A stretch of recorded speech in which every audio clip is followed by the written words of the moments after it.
heavy political season, and you know what, as we keep saying, we are blessed when our parliament functions, when people speak, because there is so little dialogue these days. There is mostly campaigning or abuse or accusations. Now, a lot of that happens in parliament also, but when a proper session takes place, even in terms of arguments and charges and counter charges, you learn something and you feel good that in our country we still have a functional democratic institution where all those elected have a say.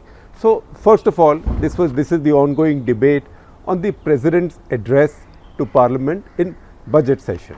Now, Congress party led the opposition attack on the ruling party or on the government by way of their view on the motion of thanks to the President's address.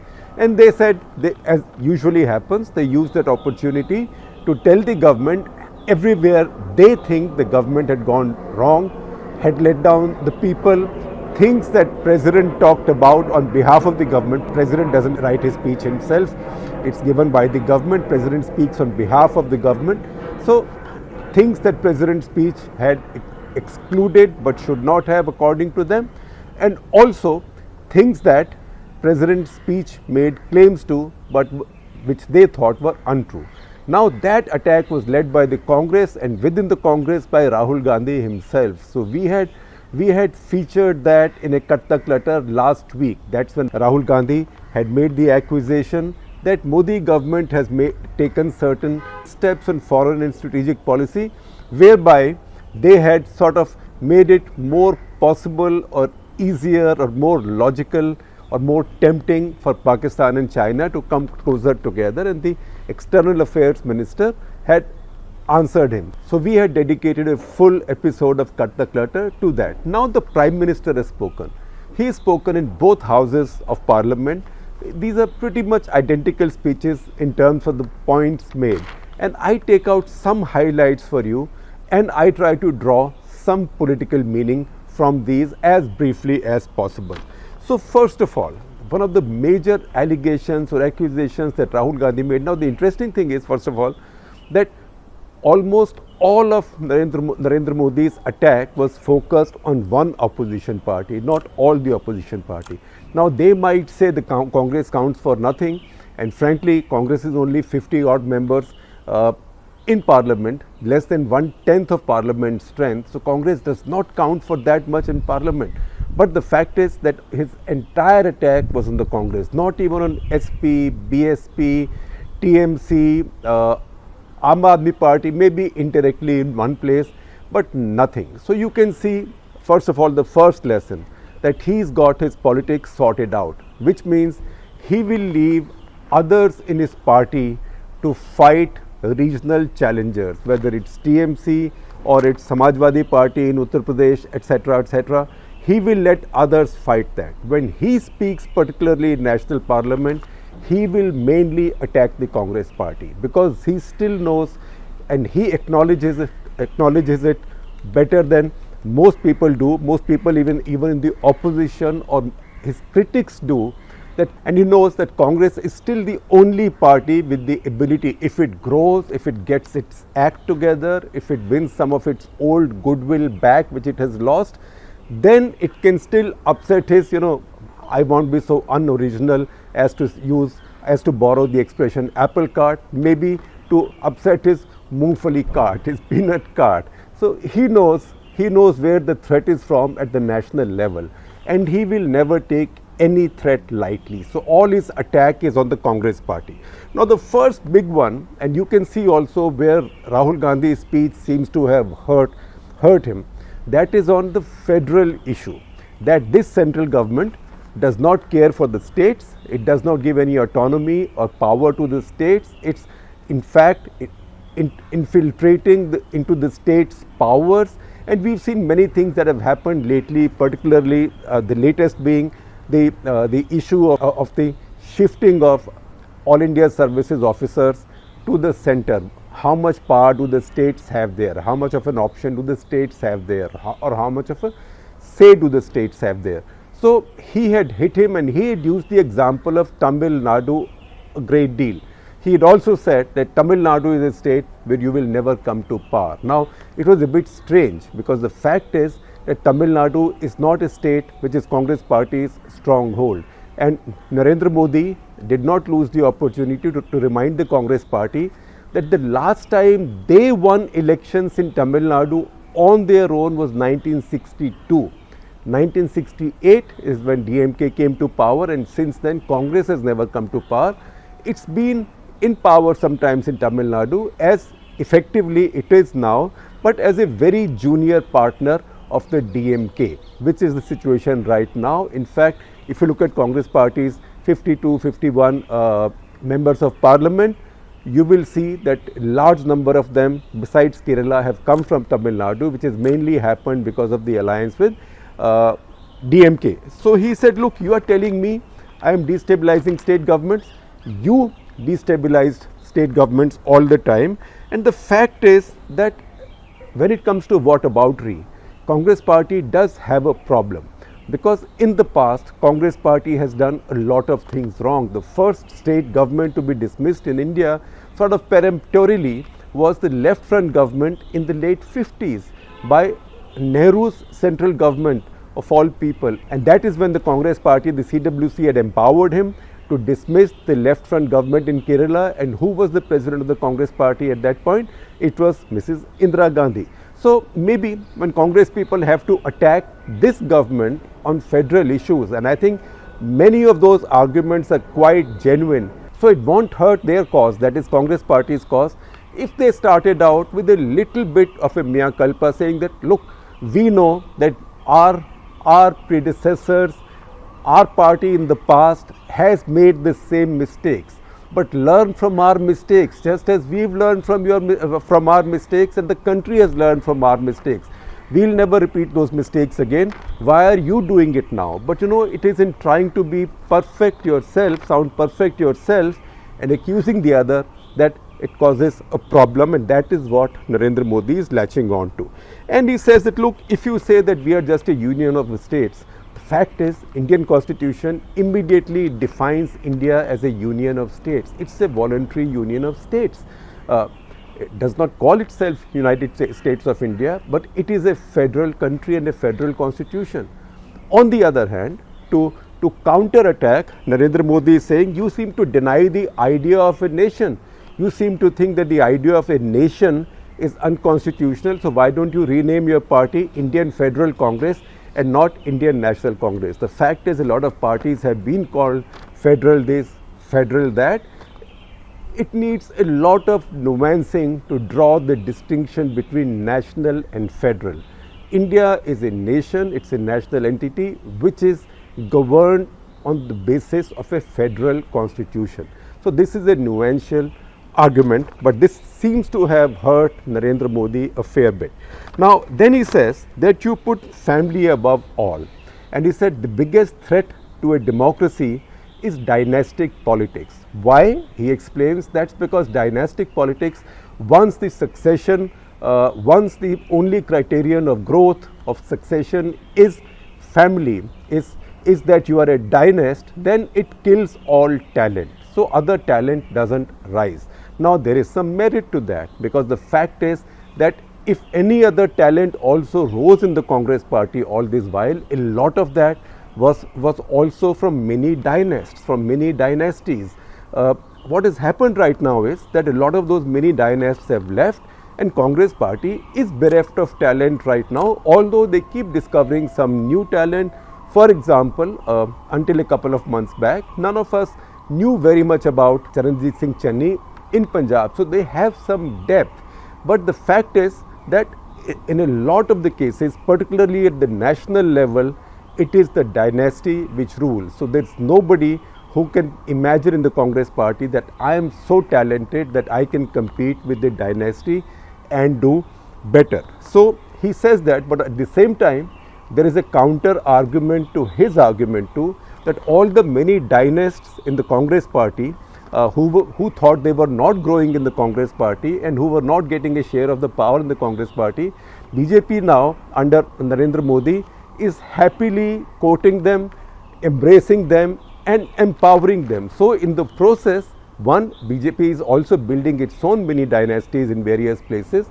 Many sons and daughters and sons-in-law and daughters-in-law of BJP leaders, RSS leaders are getting party tickets or positions in the government or position in the Sarkari bodies, but also that he is also importing dynasties from the Congress party into the BJP. So if dynasty is such a big threat to democracy, why is the BJP now creating some of its own and also importing some from the Congress party?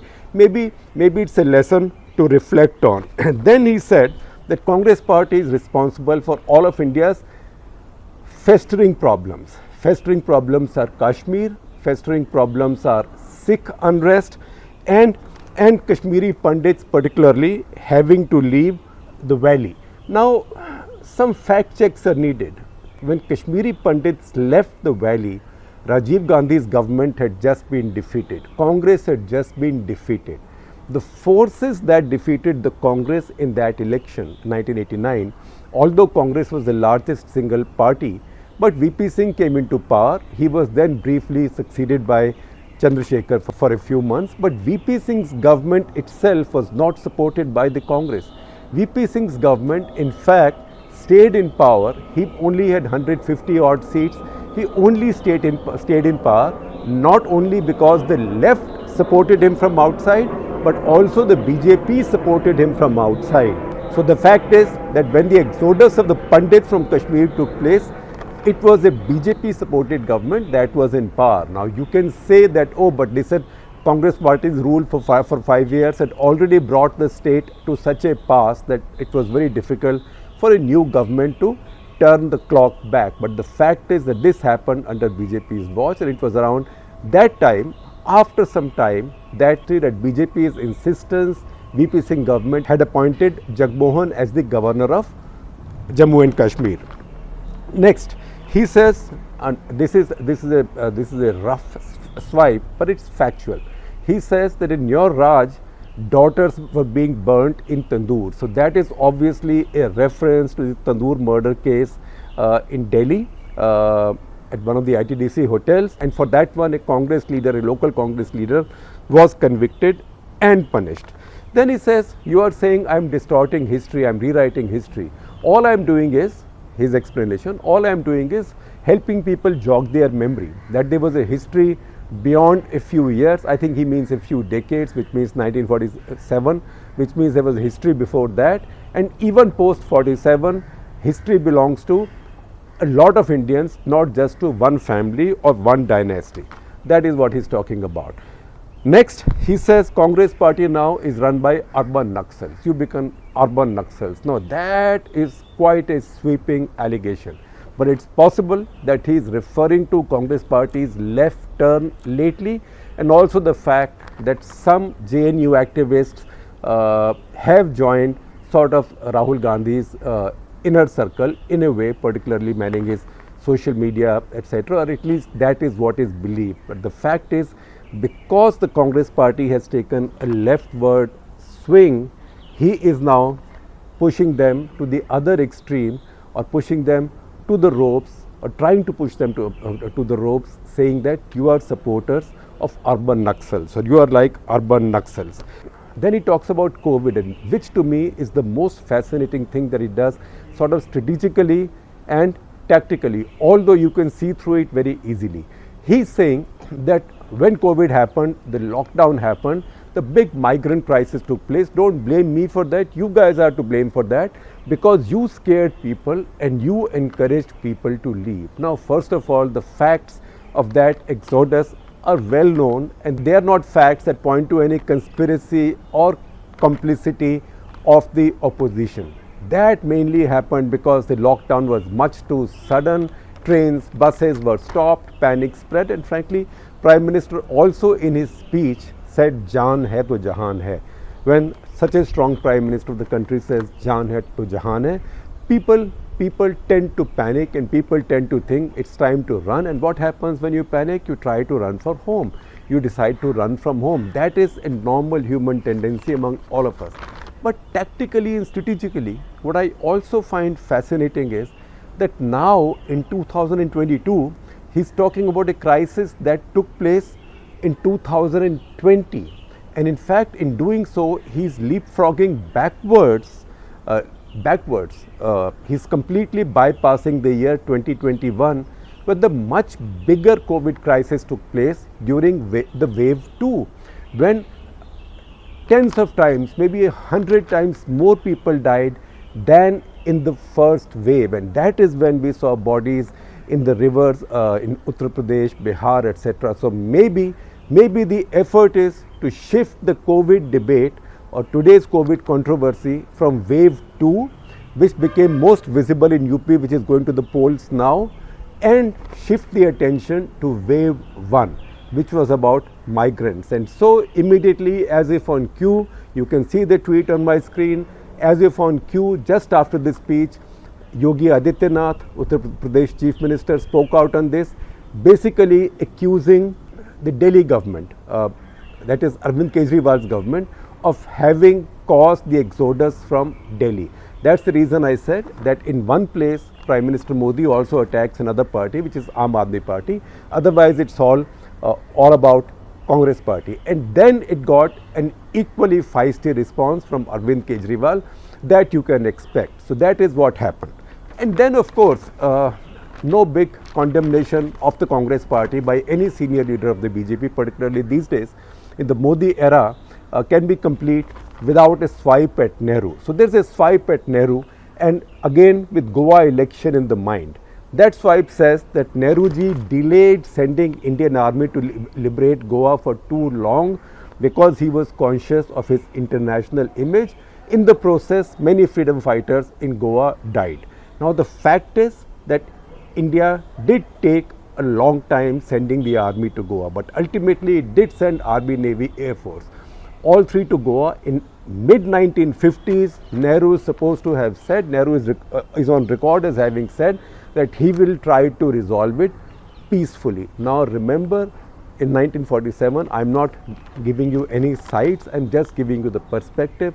1947, India had become free from Britain. Until 1950, Indian armed forces had a lot of British vestiges. India's first army chief, in fact, was a British officer, and that took some time clearing up. India had to also clear up the issues with Pakistan. There was 2 years of fighting with Pakistan in the mountains, and then there was a complicated Kashmir issue.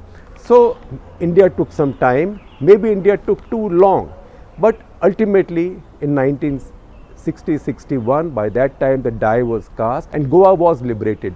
So once again, you can argue this from both sides, but the fact is that he's only brought this in at this moment because Goa is going to the polls. So you can see how political this speech is. Now having said that, let's talk about in the passing something else in sheer politics, and that is, occasionally I talk to you about some of the books I've been reading.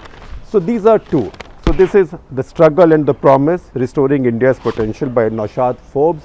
Naushad Forbes runs one of India's most prestigious and respected engineering companies, man with a heart of gold. And this is a book full of fine asides, insights, also has many lessons which, if India follows, India can get out of this trap of always underperforming, always punching below its weight. I agree with him that India can do a lot better, and there are many good suggestions in this book.